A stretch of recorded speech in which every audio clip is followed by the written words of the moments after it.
কেমন আছো? আলহামদুলিল্লাহ ভালো আছি। ভালো আছো না? কি নাম তোমার? মোহাম্মদ তৌহিদ হাসান। মোহাম্মদ অমিত হাসান। মাশাআল্লাহ, খুব সুন্দর একটা নাম। তো কি করো তুমি? লেখাপড়ার পাশাপাশি এই যে একটা ছোট ভেড়ার খামার আছে। ও আচ্ছা আচ্ছা, খুব সুন্দর একটা ভেড়ার খামার। মাশাআল্লাহ, খুব সুন্দর। আমরা একটু দেখি। অনেকগুলা ভেড়া। তো যাই হোক, কয়টা ভেড়া তোমার? আমার ভেড়া আছে মোট সাত সাতটা, বাচ্চা বাচ্চা মিলে প্রায় ১২টা মতো আছে। বাচ্চা সহ প্রায় ১২টা ভেড়া তোমার। তো মাশাআল্লাহ, অনেক খুশি যে তুমি পড়ালেখার পাশাপাশি ভেড়ার খামার করছো। তো তোমার ভবিষ্যৎ পরিকল্পনা কি? ভবিষ্যৎ পরিকল্পনা এখান থেকে খামার অনেক বড় করার ইচ্ছা আছে। বছরে প্রায় ১টা করে বাচ্চা দেয় একটা ভেড়া। আচ্ছা।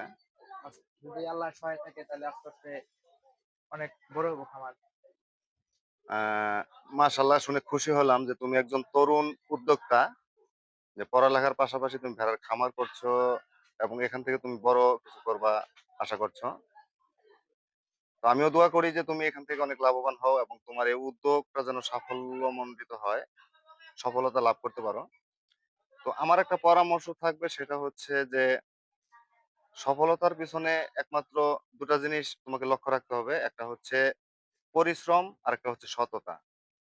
তো এগিয়ে যাও, তোমার পড়ালেখার পাশাপাশি তুমি তোমার খামার নিয়ে এগিয়ে যাও। সফলতা একদিন আসবে ইনশাল্লাহ, আমি দোয়া করি। তো তুমি যেহেতু তরুণ উদ্যোক্তা, আমি খুশি হলাম এবং আমি অত্যন্ত খুশি হলাম। তো তোমার জন্য আমার পক্ষ থেকে এই ছোট্ট একটি উপহার।